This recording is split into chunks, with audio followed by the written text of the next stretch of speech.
Shalom, shalom Bapak Ibu Saudara semua, saksi-saksi Kristus yang sangat dikasihi Tuhan Yesus.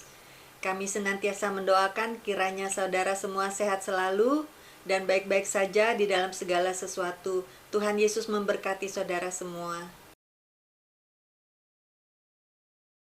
Terima kasih saudara telah membantu pelayanan kami di dalam pekerjaan Tuhan, dan kami sangat menghargainya bila saudara mensubscribe channel ini dan juga menekan tombol lonceng dan tombol jempolnya.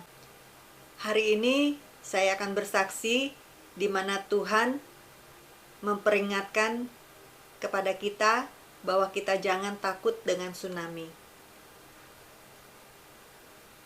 Roh Kudus katakan kepada saya bahwa itu tidak akan menimpa orang-orang yang sungguh-sungguh mengasihi Tuhan Yesus.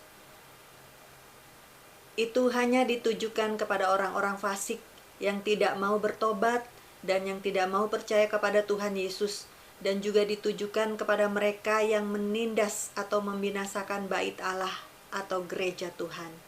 Di dalam 1 Korintus 3 ayat 17, jika ada orang yang membinasakan bait Allah, maka Allah akan membinasakan dia, sebab bait Allah adalah kudus dan bait Allah itu ialah kamu. Kesaksian saya, Tuhan memberikan mimpi penglihatan pada tanggal 29 Juni 2020. Di dalam mimpi itu, Tuhan memberitahukan bahwa bumi sebentar lagi seperti akan terlipat dua. Lempengan bumi bergerak seperti terlipat, artinya akan terjadi gempa. Dan juga yang mengakibatkan deru air laut bergelora naik ke darat dengan ketinggian mencapai langit. Dan kita sebagai anak-anak Allah masing-masing ditempatkan di suatu tempat yang sudah ditentukan oleh Tuhan berdasarkan nomor atau alamat lokasi tersebut. Lokasi tersebut yang saya lihat, tempat itu di suatu tempat yang terbuka, tanah yang lapang seperti di padang belantara. Tidak ada pohon, tidak ada gedung, tidak ada bangunan apapun. Kemudian di padang belantara itu saya melihat ada seperti tempat duduk dari batu karang, kira-kira sekitar 12 batu. Tuhan menyediakan tempat duduk buatan tangan Tuhan untuk diduduki, yaitu di atas batu karang, yang disediakan Tuhan untuk orang-orang yang ditentukan untuk diselamatkan. Di lokasi tersebut seperti ada batas berbentuk lingkaran, dan di dalam lingkaran itu terdapat tempat duduk dari batu karang yang tertata tersusun rapi, tempat untuk berdiam diri menjelang tsunami itu akan terjadi. Saya diberikan alamat lokasi yang ditentukan tempat di mana saya akan duduk dengan nomor 333. Lalu saya datang ke tempat tersebut dan saya duduk di tengah-tengahnya di antara ke-12 tempat duduk yang ada di lokasi itu. Di situ saya tidak melihat laut. Kemudian saya melihat ke langit, tetapi saya melihat seperti air laut naik tinggi ke langit dan mulai bergerak menutupi langit, sehingga membuat suatu bayangan gelap bergerak. Bayangan dari air laut yang naik menjulang tinggi tersebut, saya melihat air itu bergerak seperti ingin menutupi langit dan bumi. Dan saya merasa seperti berada di dasar laut yang paling dalam. Namun begitu, kami yang duduk di atas batu karang Tuhan merasa tenang, tidak ada kepanikan ataupun ketakutan sedikit pun. Kami terus memperhatikan langit. Air laut terus berjalan perlahan bergerak menutupi langit dan bumi, dan lokasi tempat kami duduk perlahan-lahan mulai gelap. Bayangan air laut itu mulai menghampiri kami. Setelah bayangan air laut yang gelap itu datang, kegelapan mulai dirasakan. Kemudian air laut itu mulai menghampiri, dan warna air laut itu terlihat kebiruan gelap. Kemudian saya memberikan aba-aba untuk bersiap-siap tahan nafas dan tutup mata sesaat sampai bayangan gelap dari air laut itu melewati kami. Saya merasakan kegelapan dan saya merasakan air laut dan kegelapan itu seperti berjalan melewati kami. Warnanya kebiruan tapi gelap sekali. Kegelapan itu berjalan, walaupun mata saya tertutup, saya bisa merasakan kegelapan itu berjalan melewati saya. Kemudian setelah gelap itu melewati kami, tiba-tiba muncul cahaya. Ini gelap. Tiba-tiba setelah gelapnya ini lewat, sebelah sini muncul cahaya. Kemudian saya membuka mata. Pada saat yang sama saya membuka mata saya terbangun dari tidur. Di situ Roh Kudus mengajarkan kepada saya bahwa pada saat itu terjadi, kita sedang berada di dalam hadirat Tuhan. Tempat itu adalah di dalam hadirat Tuhan. Saya cari di Alkitab tentang mimpi saya. Tuhan berbicara tentang apa? Yang pertama, di sini Tuhan berbicara bahwa padang belantara adalah tempat pelarian untuk mendapatkan perlindungan dari Tuhan. Di dalam Alkitab, padang belantara adalah tempat persembunyian Daud ketika Saul mengejarnya. Seperti yang tertulis di dalam 1 Samuel 26 ayat 1, datanglah orang Sif kepada Saul di Gibea serta berkata, Daud menyembunyikan diri di bukit Hakila di padang belantara. Padang belantara yang terdapat di dalam Ulangan 32 ayat 10. Didapatinya dia di suatu negeri, di padang gurun, di tengah-tengah ketandusan dan auman padang belantara. Dikelilinginya dia dan diawasinya, dijaganya sebagai biji matanya. Padang belantara tempat yang dipisahkan oleh Tuhan.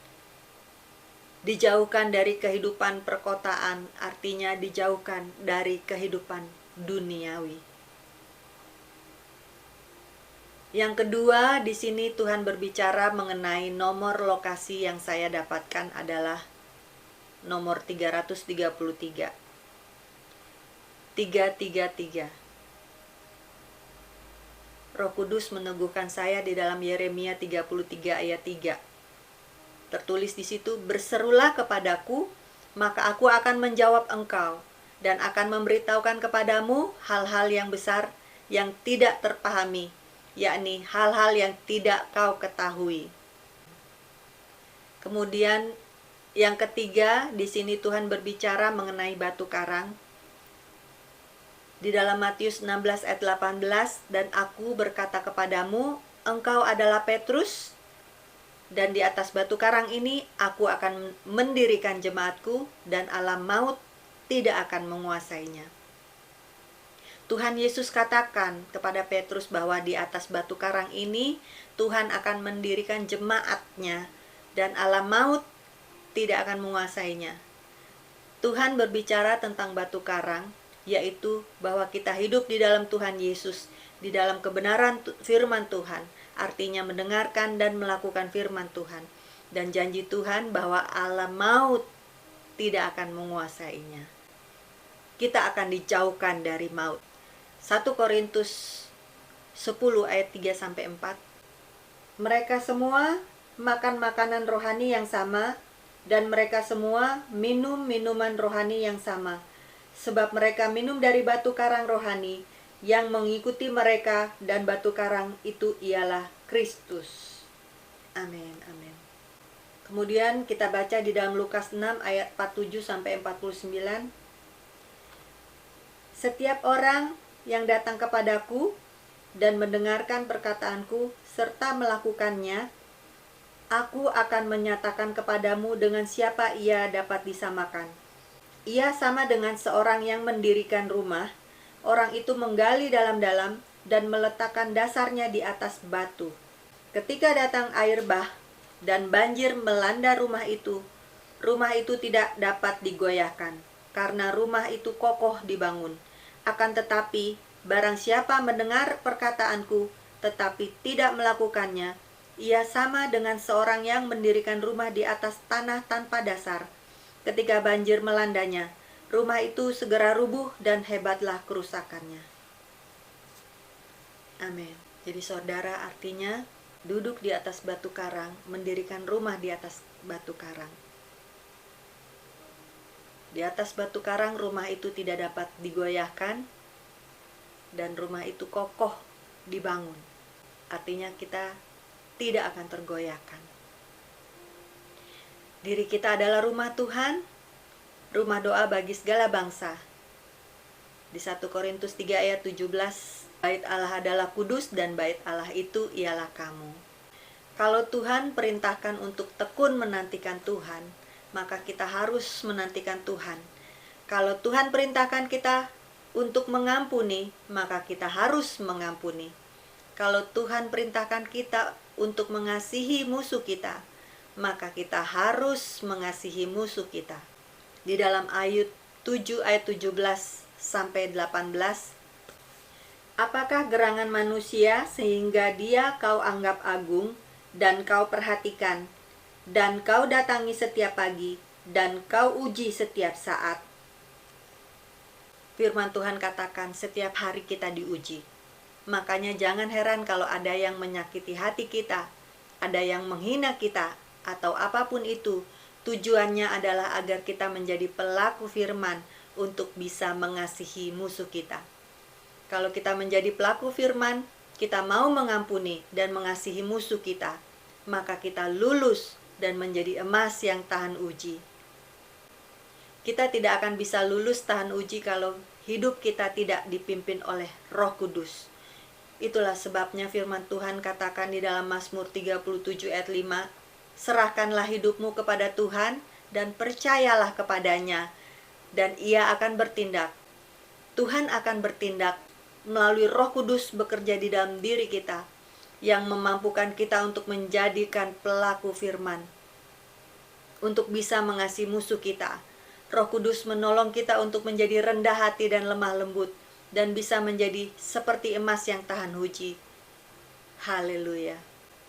Firman Tuhan yang terdapat di dalam Matius 11 ayat 28, marilah kepadaku semua yang letih lesu dan berbeban berat, aku akan memberikan kelegaan kepadamu. Pikulah kuk yang kupasang dan belajarlah padaku, karena aku lemah lembut dan rendah hati, dan jiwamu akan mendapat ketenangan. Sebab kuk yang kupasang itu enak dan bebanku pun ringan. Tuhan Yesus perintahkan kita untuk datang kepada Dia, sebab Tuhan yang akan ambil alih beban kita. Wow, luar biasa bukan Tuhan kita Yesus Kristus. Dia mau ambil alih semua beban hidup kita dan digantikan dengan yang ringan dan yang enak. Haleluya, puji Tuhan. Sangatlah bodoh orang yang tidak mau datang kepada Tuhan Yesus. Beban yang berat mereka mau pikul sendiri.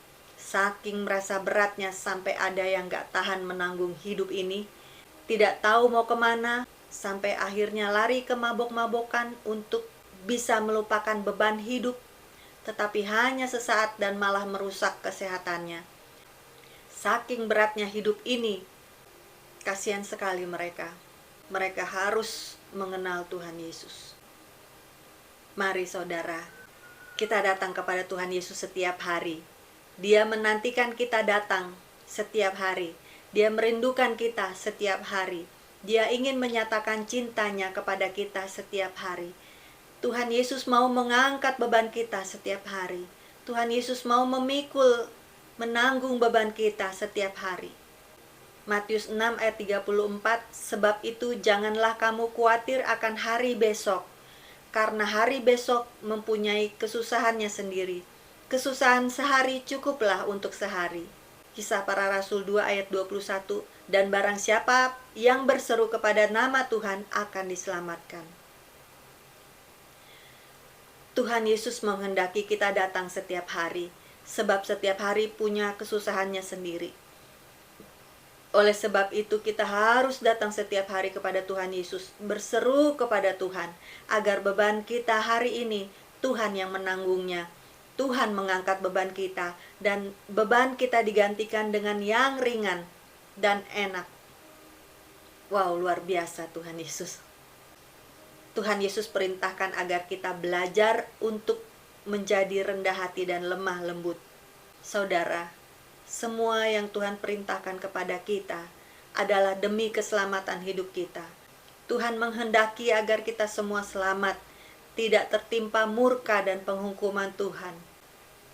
Dan ujian apapun yang kita hadapi, Tuhan memberikan kita kekuatan untuk dapat melewati semuanya itu. Asalkan kita menyerahkan hidup kita kepada Tuhan, dipimpin oleh Roh Kudus, dan percaya saja, maka Tuhan yang akan bertindak di dalam hidup kita. Berjalan di dalam Injil firman Tuhan, sebab Injil adalah kekuatan Allah. Di dalam Roma 1 ayat 16, sebab aku mempunyai keyakinan yang kokoh dalam Injil. Karena Injil adalah kekuatan Allah yang menyelamatkan setiap orang yang percaya. Haleluya. Segala pujian, syukur, hormat, kuasa, dan kemuliaan hanya bagi nama Tuhan Yesus Kristus. Amin, amin. Satu-satunya tempat paling aman bagi kita adalah berdiam diri di dalam hadirat Tuhan setiap hari. Kalau kita sudah berdiam diri setiap hari di dalam hadirat Tuhan, maka kita tidak akan memikirkan perkara-perkara di dunia ini. Kita tidak akan pedulikan apa yang akan terjadi, bencana apapun kita tidak akan takut. Sebab Tuhan Yesus menjamin keselamatan hidup kita. Tuhan Yesus menjamin bahwa alam maut tidak akan menguasai kita. Haleluya. Itulah yang membuat kita kuat. Kita tidak akan takut apapun yang terjadi di dunia ini. Saudara, saya mohon dukungan doa dari saudara semua agar suatu saat saya bisa membuat video ilustrasinya.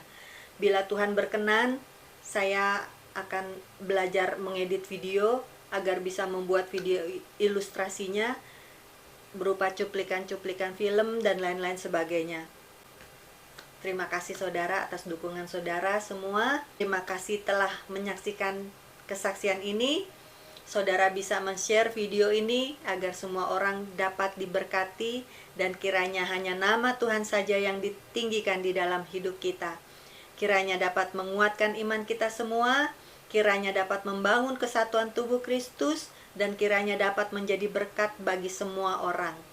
Saya berdoa kiranya Roh Kudus senantiasa menolong, menguatkan, menghibur, menguduskan, dan menyempurnakan hidup saudara semua.